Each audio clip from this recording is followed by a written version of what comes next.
Welcome back, everybody. Welcome to the Art School of Graduates podcast. My name is Justin Robinson. Today, I have the honor of interviewing Kenny Borg. I've known this gentleman a long time. I got my first cut at working and figuring out if I really like graphic design in his father's shop. So it is a pleasure and honor to have this man on with me today. Kenny, how are you doing, brother? Thanks, Justin. Doing so good, man. I'm so stoked to be here with you and for this conversation. Yes. So let's talk about it, Kenny. You've done a lot, man, since the last time we've talked. Dude, you went from CEO to now you're turning the page, I would say, into more of a mentor, leadership, like helping people grow. So what caused that shift for you? Yeah, thanks for the question.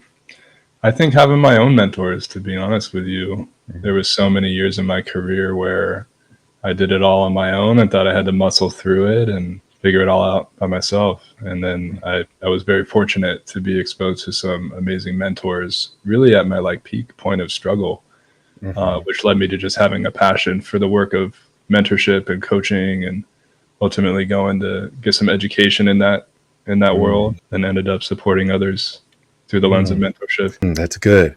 So let's talk about your journey. So reflecting on this journey you had from merch camp to the social life and building a company literally from the dorm room. I remember it. I remember when you guys had the shop at Fresno State, Dog Prints. I still have the shirt. So it's just like, how was that? What role did your mentors help you within that growth and that aspect? Yeah, well, as you mentioned, I went to Fresno State. I played football there, and I had kind of a career-ending second ACL tear, and decided just to funnel all that energy into business. And as you mentioned, my father had a shop, a screen printing shop, so he was making T-shirts. I kind of grew up in that environment, and he began to mentor me into that, and then. The support of the football program and the athletics department at Fresno State, when I did have that injury, they were like, just go all in on this business thing. You seem really passionate about it. They super supported me. Ended up having a campus store while I was still a student, right? So we were paying rent to the university, and the whole university just really rallied behind me. And that was so supported, and it was so safe to start the entrepreneurial journey in that way. And then we grew enough in size to where I was like, all right, I'm ready to move back to LA and open a proper headquarters and scale this business. And that was when it really got challenging, because I was like, oh, my little safe bubble of university that I've known is not there for me anymore. And I was in the big city, and it was super confronting. So it took me some time to find new mentors, but eventually they showed up, and I definitely wouldn't be as far as I am in life without them. Okay. Yeah. When it comes to seeking a mentor, what was the driving force for you? Was it just hitting these roadblocks, or was it more of trying to not fail? If you can explain that. I think that mentorship in sports, which is, what I grew up focusing on in my life, it's just part of it. Your coaches are your mentors, and that was kind of just built in. I didn't realize that mentorship was actually what a lot of my coaches were providing. And it took me kind of being removed from that environment when I moved to LA to realize that I don't have the guidance that I've had from these older, wiser individuals in my life, and didn't think right away to seek out a mentor. I wish I would have, because I probably would have saved myself a lot of suffering. And to answer your question, I was really challenged by life in the real world and growing a business and all the things that come along with that. And I was embarrassed to ask for help at that age. I was in my mid-20s, and I thought I needed to be at a better place or have more accomplished at that point before I asked for someone that I respect to help me. And that was really my fatal flaw, to be honest. That way of thinking created a lot of extreme challenge that I had to overcome because I wasn't willing to ask for help. So would you say, working through that process of having that mentor, someone you kind of almost removing ego from the situation. Was that what helped you transition into becoming like a leadership and transformational coach? Was like your own personal journey? Yeah, definitely. I mean, eventually I found myself working with an executive coach when I had Mm-hmm. just raised outside investment for my company for the first time. And that really put me over the edge. I was like, oh my gosh, we've got all this money in the bank, and I'm now working with these very astute investors that are Mm-hmm. like way more business savvy than I am. Mm-hmm. And I'm feeling a ton of pressure. And I have this, I had a team of 25 people at the time that I was managing. And I honestly, vulnerability, which was rare for me at the time, was what led me to it. Led Mm-hmm. me to finding a coach at the time, and I was just sharing with another entrepreneur of like how hard a time that I was Mm-hmm. having. And he's like, I got someone for you. I want you to talk to this guy who's my coach. Mm-hmm. And it was through that work with that man that I really started to form an identity outside of work for the first time and build really critical self-worth that I hadn't established while I was Mm-hmm. just like dead set on the entrepreneurial dream.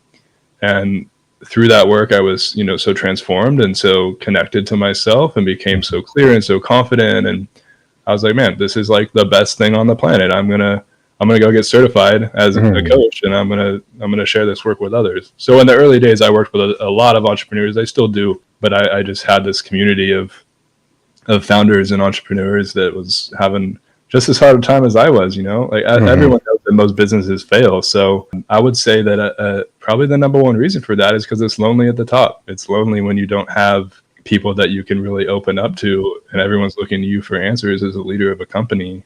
So Mm-hmm. having a coach is like the most critical decision I ever made. So, with your 15 years of experience as a CEO and leadership coach, what would you say was the most common challenge you see founders or leaders facing today, or even maybe even in the future? Like, what are some things you see that most people don't see? Hmm. We're moving pretty fast as a society right now. Things are changing Mm-hmm. very quickly. Obviously, AI is a big part of that. Mm-hmm. Political environment, like there's so much happening, and it's really been a conversation in the coaching world since the pandemic Mm-hmm. that leaders are now expected not just to lead the company and to provide guidance and direction and vision, but they're also expected to show up for their people and create a safe environment Mm-hmm. for their employees, for their company, a healthy culture, a people first culture, and help really create an environment that can hold a lot of the emotional strain that people are Mm-hmm. going through, given where we're at in this crazy world, right? And wars Yeah. and weather patterns, and like the list goes on of all the things that are stressing people out. Parents are having a really hard time. I mean, I know that because I just became one, right? It's Yeah. Congrats hard. on that too. Thank you, brother. Thank you. But it's hard. It's hard to be a parent in the modern Mm-hmm. world, right? Like one of the questions in the first debate was, what are you going to do about childcare costs in this country? And neither candidate answered it, unfortunately. But that's like a huge stressor. So Mm-hmm. these are things that leaders of companies, whether you're an executive or a Mm-hmm. manager, you have to show up for your people in these ways, because if you don't, the pressure of just what's going on in everyone's lives doesn't have any place to express itself. And we spend most of our time in the workplace and with the people that we work with. So if that's not a place where you can be yourself and share what's really going on and like have a supportive community, Mm-hmm. then we're not going to make it, man. Like we got to Mm-hmm. change. People Right. need help. We got Right. to be more supportive to one another. So that's the So, biggest issue, I think. That in coaching with leaders, it's like how do you start to take on that additional job mhm. of being that type of support and creating that type of supportive environment for your people? Yes. Yeah. I've always wondered when it comes to a person that's kind of been up there, like you said, it's lonely at the top. Hmm. Um, how do you get them to buy in on like some of these key ingredients for building a thriving and positive like organizational culture within their business? Because it's like, I kind of think of it as like I did it all to get here. Like Hmm. I know enough, but how is it that you can get those people to buy into those like key ingredients for building a thriving community and culture? Well, as a coach, Mm-hmm. I refuse to do that. I refuse to try and get people to buy in. They have to want that, and I work with people who innately want that. They might not be there yet, but they want that. They want to be a Mm-hmm. great people leader. They want to be a people over profits business and lead that type of a Mm-hmm. company. If they're not naturally that way, and Mm-hmm. they're bringing in someone like myself to work with them to help them create that environment, to check a box, or for PR purposes, Mm-hmm. it's not that's not going far enough. And there's a lot of people that don't actually care that much, but it's like what every other company is doing. So they Mm-hmm. feel that they need to, find a way to do it. And I think employees are starting to see through that. I mean, I know they are. Yeah. People know the difference between like authentic, deep care in their leaders and people who inspire them versus people that are just like, bringing in a coach or some new system or program or some HR thing Mm-hmm. to check the box of like employee development and culture work. Yeah. Gotcha. And there's plenty of that. We're moving out of a world where that is the norm, in Mm-hmm. a world where there are a lot of incredible leaders setting the precedent for what it looks like. I think like power is with the people. So when employees rise up and demand that type of leadership from the people Mm-hmm. that they work with, and they're making their decisions as to what companies they want to work with based on the quality of the leaders in it, then Mm-hmm. I think the world starts to change. And I think you're starting to see that happen. So Mm. it's a natural process. And, I hope my contribution to that is to elevate the people who innately, the leaders who innately care deeply about that, Mm-hmm. and who are either already doing it or are passionate about becoming that type of a leader, and Yes. and helping to elevate them, empowering them to elevate their companies so that we have more examples of what that looks like, and that becomes not just the norm, but Mm-hmm. like the way that business is done. So in these rooms, have you ever ran into an issue where it's always been either one personal buy-in and the other person is saying no, or have you ever ran into those major issues where it's like you might be dealing with maybe one CEO or CEO and a CFO, and they're both, one is saying yeah we need this and the other one is saying this is just hogwash? Have you ever dealt with something like that? Yeah, all the time, for sure. I Wow. mean, not everyone's. It's rare that everyone's just on the same page. Mm-hmm. And when you're bringing in, coaching and mentorship and outside support into your company, the status quo is going to get challenged. And Mm-hmm. if you already have like a psychologically unsafe environment within the organization, the new person coming in to like support making that better can seem like a threat to some people. Mm. Yeah. And so that, yeah, Oh. that's pretty common, and my role in those situations is to just to hold space for that, and not try to force anyone to open up or do this type of work with someone like myself, and really meet them where they're at. And I think it just comes down to making people feel seen and heard. And sometimes Mm-hmm. they don't have space for that. So a Right. natural reaction to anything new that's being put on their plate, whether it's culture work or Mm-hmm. employee development work or even personal development work, is it can just feel like more work unless they can connect to it and see value and meaning in doing that Mm. work. Okay, that's interesting. I was just curious about that because I feel like with the new age of like mental health, understanding like the psychology of like the workplace and things like that, how would you approach something like this where it's you can tell that the workers' mentals are very much drained, and you can tell that the CEO or CFO or the person in charge is coming to you. Like, Mm-hmm. do you ever take the approach to go towards the worker to build them up, or is it to build up the top so it trickles down? It really has to be like a 360-degree buy-in, right? And it, Mm-hmm. it does start with the top, for Mm-hmm. sure. And it's very common for senior leaders to bring in coaching for their organization, but not actually enroll in that coaching themselves, Themselves. which Yeah. is an absolute waste of time Mm-hmm. and money. Everybody has to be bought in. So Mm-hmm. how I approach it is I just get really clear on like what is the existing system for how we measure success, employee fulfillment, like what do performance reviews look like, what's being evaluated in those reviews, and build into that so that it's not this big drastic change of like, hey, now you're going to be measured on all these different things, and here's what you need to be achieving in addition to your current job in terms of your personal development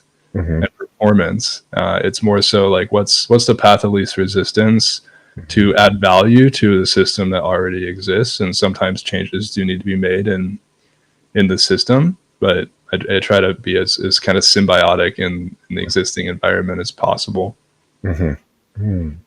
So with working with mentors in business, like how do you deal with these influences, that these outside influences that may still kind of, poke their head in to break this, to break the faction that you're trying to build?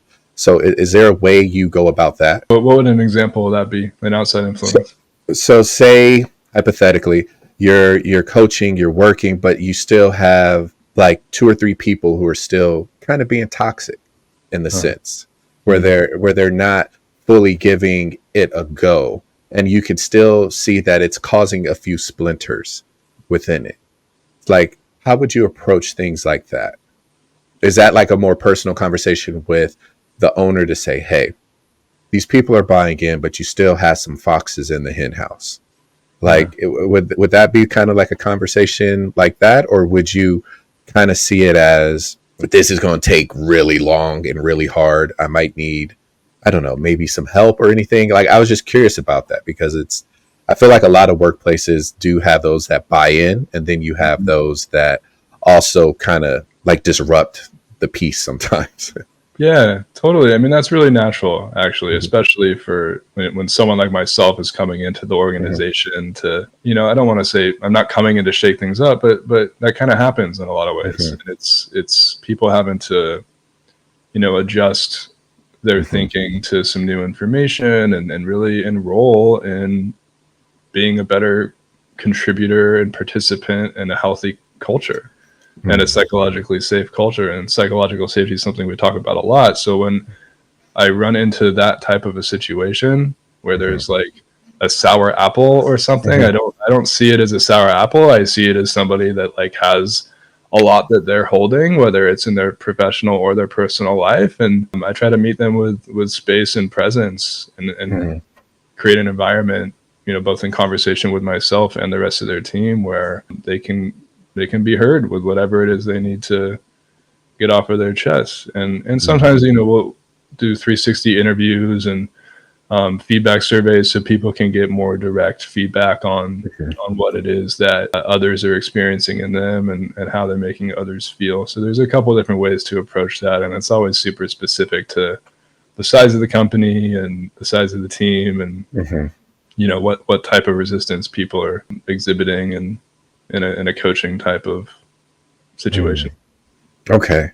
Yeah. Cause it's like, after you've worked somewhere for a while, once you're out of it, you're like, dang, that was toxic, so it's just like, I was wondering, like, how do you deal with those things? But that's really informational for you to share with me. Thank you. Yeah. So I would just add, like, toxic is a really interesting word, and I think it's one that has been applied in society to many different things: toxic behavior, toxic masculinity, and so I try to be really careful in using that word in any professional setting, because it really jumps over the opportunity to figure out what's really going on, and if somebody is toxic, like, what's behind that for them.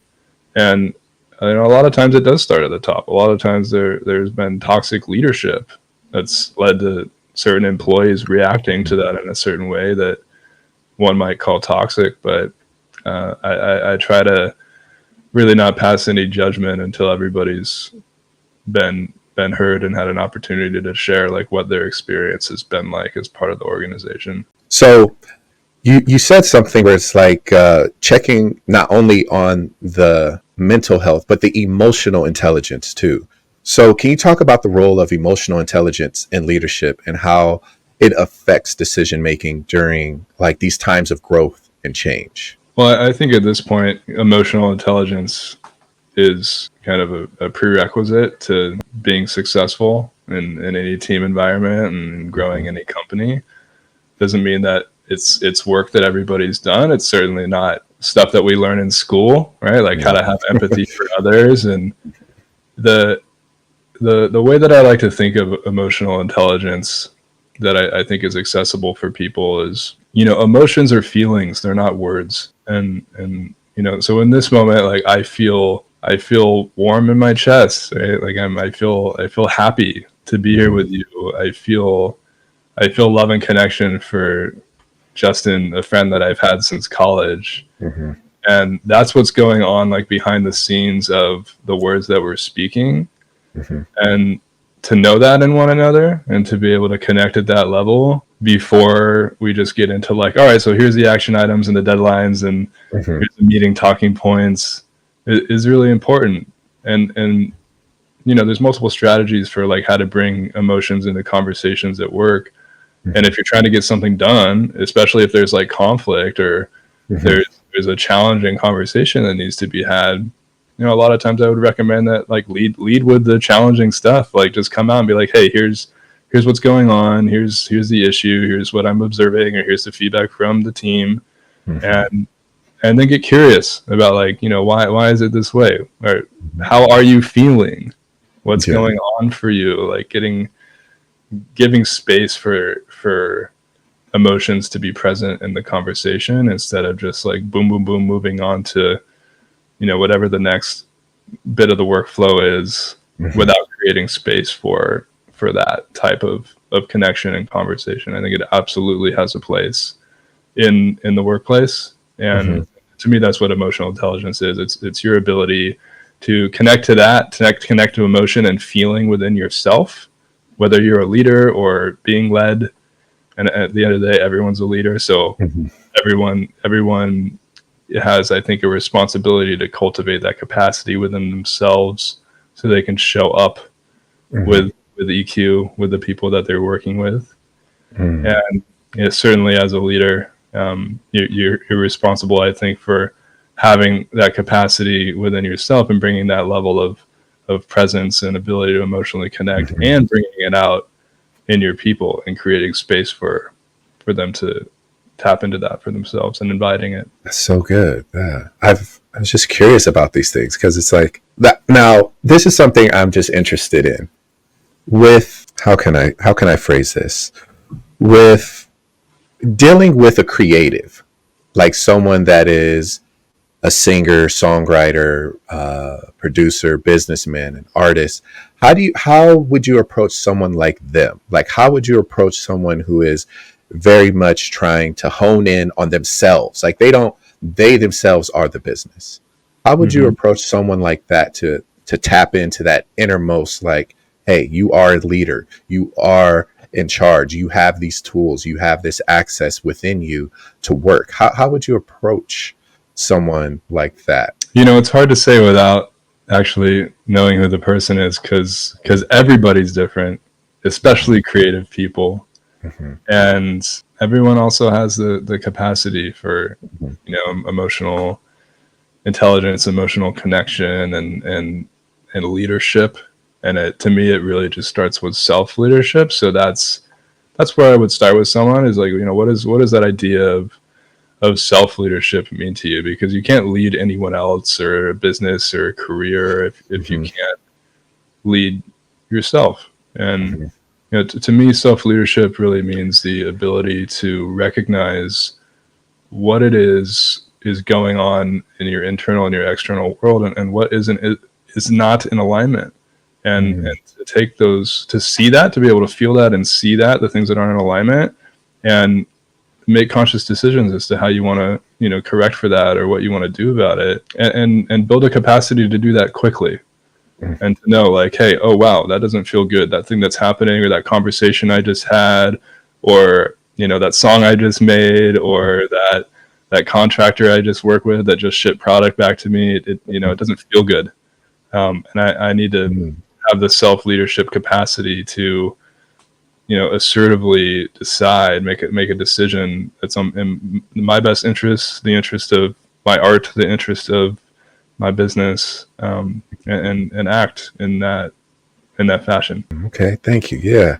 Just being a creative myself, I think about those things. It's like it's almost like how can I get out of my way, you know, Hmm. to do those things. But I think that's very important what you said is just eliminating those things that don't align with where you're going or what you see for yourself. That's truly a gem right there. Eliminate those things so that don't align with what you're doing. That's a gem. I appreciate that, man. Yeah, I'm So, curious if as I say that, if there's like anything in your life that comes up as an example of like what of those things could be that's not in alignment. it's not that it's not in alignment. It's more things on the path of a lot of a lot of coals in the fire. It's just like Mm. some of the personal things me and my wife are working on and wanting to work towards, on Right. top of being a teacher, being a professor, and still not being able to be in like a full art studio, but I'm still finding ways within this smaller office to create. So it's just like hearing that it makes sense to eliminate things that don't align with how how you want your story to go. And I think that's like very telling for a lot of creators because we have a tendency to live in our head. And you've been there. You've sat down at those tables where you're just kind of like overthinking it when it's just like it's either this or this. You pick the choice, this or this. So that's why I was just wondering how it would affect someone as a creator and a creative. Yeah, as you hear that, or as you say that, what comes up for me is just having the space to actually sit down and think about that choice. Is Mm-hmm. it this or this? Mm-hmm. And really just being able to slow down and get off of the hamster wheel of like moving Yeah. from one thing to the next thing and spreading Mm-hmm. your energy across all these different things you got going on, Mm-hmm. and actually just look at it from a bit of a distance and Mm-hmm. ask yourself from like a place of inner knowing what's the right decision for me right now, like what's my truth in this, what Mm-hmm. feels true for me. Yeah. Okay. Yeah. That's going to give me something to reflect on. That definitely is. So I'm curious. You work with different mentors from businesses, indigenous culture, future technology, psychology. So how do these influences shape your coaching approach? Yeah, I think what you're speaking to is some of the people that are my mentors from like very different modalities and Yeah. industries, ways of thinking that I've shared about with you. And I think I just got some exposure early on to like some non-traditional mentorship. I worked Mm-hmm. with a Native American chief, a Lakota Indian chief named Chief Philip Scott, and he really rocked my world in terms of how First Nations people think about Mm-hmm. life, business, everything. Like it really, like, it was centered around decolonization and decolonizing the Western mind. The work that I did with him, which is a lifelong effort for a privileged white man in America who hasn't had it too hard in life. And Mm-hmm. so to be able to see things through the lens of people who have not had those privileges and opportunities, and understand that most of the world is having that experience actually, that right there is just so different than the business school conversation of like how to grow and scale a startup and get venture Mm-hmm. capital and exit. Mm-hmm.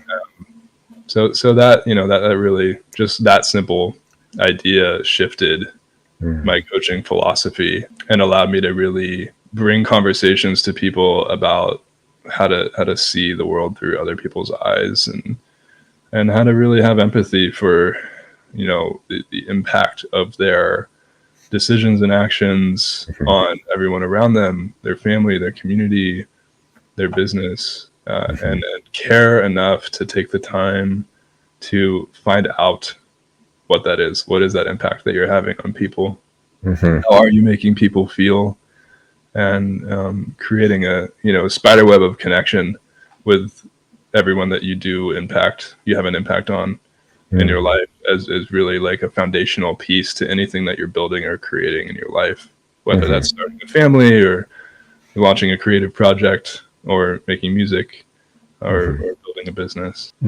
Okay. So I'm curious, how do you prepare for these conversations that you're going to have? Like, do you meditate? Do you read? Like, what is your way of organizing Kenny before he goes into these spaces? Knowing, I mean, sometimes it's unknowing of what you're walking into, Hmm. and sometimes it is knowing. But how do you prepare mentally for the spaces you enter? I definitely have a meditation practice for sure. A really simple one that I always do. I did it before this podcast today and it's so easy. Anyone can do it. Is it okay if I demonstrate it Go real for quick? it. Go for it. Yes, absolutely.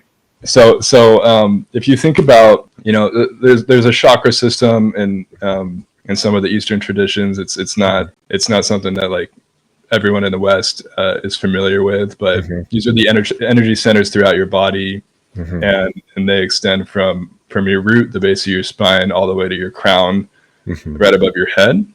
And if you're sitting with your spine erect and really tapping into deep, long breaths and moving that breath all through your chakra system, what you're doing is you're connecting the breath, the prana, which is life force, through all of your energy centers, which is essentially the straight line that is connecting you as a human to the earth beneath you and the sky above, right? The earth being grounding, stability, foundation, roots, the sky being inspiration, vision, expansive, just from an energetic perspective. So to really just like close your eyes and drop into your breath and breathe deeply, literally up and down your spine, is a very centering, grounding, and uplifting practice that you can do in 3 to 5 minutes. That is like the number one thing I do before I meet with anybody. And if I'm meeting with someone and I'm feeling that there's like a frantic energy between us, I will Mm-hmm. often invite us to do that practice together. So how did you know to tap into that? How did you know to tap into the breathing, the deep breaths, the chakra? What caused you to lean into that? I've been doing yoga since I was 20, probably 18. Mm. Yeah. And I've always been called to it. My fiance is half Indian. And so, like our daughter has that ethnic background, and I've always just been drawn to the wisdom of that part of the world, which it supersedes anything. This country is 250 years old. A lot of the Eastern faith traditions and sciences and technologies of yoga are 2,500, 4,000 plus years old. Yeah. So yeah, it's something I've been studying for a long Mm. time. Have found a lot of personal growth and value, and that also came through mentorship. And I was put into contact with people throughout my 20s and 30s that really showed me how simple it can be to sit up straight and breathe deeply and move breath through your energy centers. So in your personal life, what role does mentorship play? Like for you, do you? I know you have mentors that help you in your mentorship practice, but Mm. how does mentorship in your personal life like influence you and help you in general? Yeah, I want to be clear on like what a mentor is, because it can really be anybody. A mentor can be your friend if you're going to them for guidance. So, and Mm-hmm. mentorship doesn't have to be like a committed 6 month mentorship relationship. It can just be one conversation. Mm-hmm. And I think it's as simple as like being willing to ask for help and to get Mm-hmm. support from another. And so let's call getting support from someone else mentorship. And so in that sense, in my life, I have friends that I go to for guidance. I have actual formal mentors who I've asked to be Mm-hmm. my mentor, that have agreed to enter into that type of a committed relationship with a consistent meeting schedule. And then Mm-hmm. I have my own coaches and my own therapists, and I see those people as mentors as well. Yeah, I have the reason I asked is because I have a mentor, and it took me a minute to get to that point. I think I feel like a lot of men miss the mentorship aspect because of ego, and they're afraid of that vulnerability. And so I Yeah, asked that so question because me. Yeah. That was I was in the same boat, but I was kind of like you, where I was like seeking, like, how do I do this thing called life? No one gave me a playbook. It's like I can't ask my dad how he did life. hmm, Yeah, his life was very different. When he was 20 or 30, he was doing something very different than what we're doing at 20 or 30. So I hmm, kind of had to seek it out, and getting that personal mentor was something that I has been very fruitful for me, because it's somebody that, like you said, I can just send a text message you, hey, can you talk? Yeah. Oh, hey, can I call you? I'm busy today, but let me hit you tomorrow. And it's like one of those things. That's why I was very curious. It's like, I know you do it professionally. How does it work for you at home? That's why I was asking like that question, because I was curious to see how many how many men actually choose mentorship, or do they choose to just, I know this sounds crazy, but just raw dog life, just out here hmm, trying to just do it themselves. And I think they're missing the yeah, importance of having a mentor. Or yeah, having a mentor, because I have a spiritual mentor, and I actually have like a physical mentor, like just hmm. in general. So that's interesting. I said that spiritually. How do you tie this all in so that when you're focused and you did your breaths, you go into this space, you don't bring that energy back home with you? Like how do you disconnect from those things? Yeah, I mean, you started by asking about spirituality, Yeah, and yeah. you also used the word disconnection, Mm-hmm. and I think that's a good place to start as I try to answer that. But spirituality is not a term that everybody hears and is like, oh yeah, that's a part of my life, or I want that. Mm-hmm. But I think foundationally, we're there's the mind, the body, and the spirit. Mm-hmm. The spirit is the deeper stuff within you, the stuff that maybe it's harder to put into words. Those feelings of it's not happening in the analytical mind of like what I think. It's Mm-hmm. very much more in the what I feel when I'm around other Mm-hmm. people and other places. Like that. That's all to me. Spirituality. It's authenticity. It's truth. And I would hope that in that sense, like anyone can connect with it. Right. It's the natural world. Like Mother Earth and nature is spiritual in Mm-hmm. my opinion. And so that like separation or disconnection that you mentioned of like how do I not bring the work into my personal Mm-hmm. life, and that I think is kind of the main issue is disconnection and separation, and thinking that we need to not bring work home and disconnect from what happened that day, Mm-hmm. because if we're having to do that, then it probably means that we're actually not in alignment with the work that we're doing. And that's not true for everyone. I mean, there's therapists and trauma counselors that have to hear about everyone's really challenging stuff all day, and it's probably important that they have some practices to not bring that home. But at the same point, your work is really who you are. It's your expression in the world. Mm-hmm. It's how you serve others. And so to be able to integrate that into your life in a way that works for you, where you're actually focusing on being more connected than disconnecting as much as you can, is something that I think is really like foundational to healing a lot of our society's issues. Right? And like people talk about work life balance and being able to disconnect and unplug. And in that sense, I think it's great. Like Mm-hmm. unplug, yes, for sure. But whatever you're doing professionally, cultivate that craft in your free time, if you're passionate about it. I think that's something to encourage for sure. Okay. Yeah. That's so. So, what qualities do you believe will define most successful leaders in the next decade? Hmm. Yeah, what a great question. I think we did a good job of talking about that when we were talking about leadership and emotional intelligence. I think the number one quality would be how good do you make people feel, Mm-hmm. and how well of a job can you do as a leader to both be the guide and have vision and really set the direction and the pace for the people that you work with as a leader, and Mm-hmm. make sure that their emotional well-being in that work is of the highest priority, and that they're feeling fulfilled and inspired and alive. Can you inspire people? I mean, leadership is really about how you make people feel, and Hmm. people want to be inspired by the people that are leading them. Yeah, they truly do. So we're going to tap into a little bit of the personal now. You did mention you have your daughter. Hmm. So how did becoming a dad influence like your leadership approach, how to direct people on these personal and professional journeys? Because I know we were talking before we even recorded that, like, you were like, I was like, how's everything going? He was like, man, I just had some good cuddles this morning with her, so I'm feeling good. So how has becoming a dad influenced you on this journey?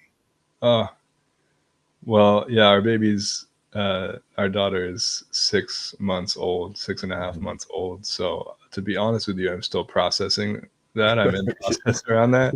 Yeah. There's definitely a lot of ways of thinking and ways of being that are Mhm. changing, and that definitely transfers over to my work. I would say that it makes things a lot simpler having a kid, because like what's important to you becomes very clear very quickly.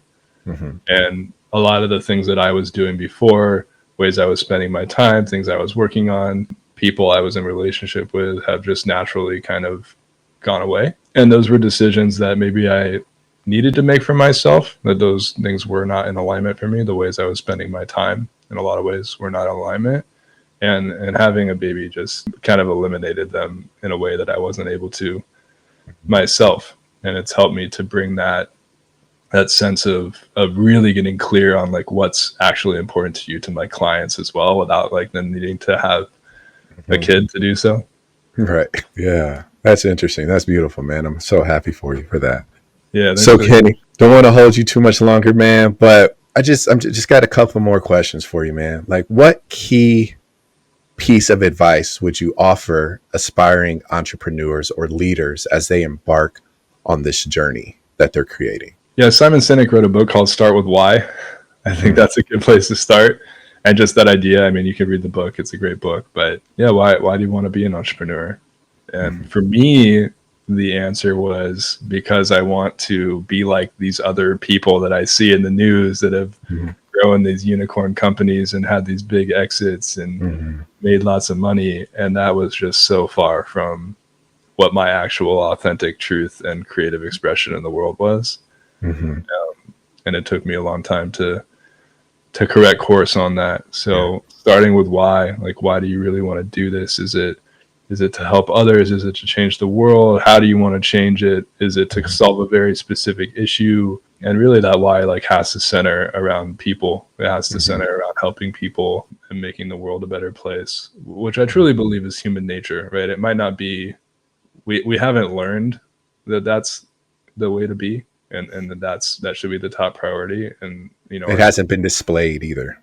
We always see yeah, the bad before we see the good. yeah, there's not a whole lot of, more so these days. There are Yeah. great examples of that, I would say, but in other, in other leaders and other entrepreneurs. And I think like Blake Makowski from Tom Shoes, like he was one of the early impact entrepreneurs that Yeah, really he created was. a new business model that a lot of people have adopted. And what I loved about that is he encouraged other people to steal his business model. Right? It's like Mm-hmm. there's enough for all of us.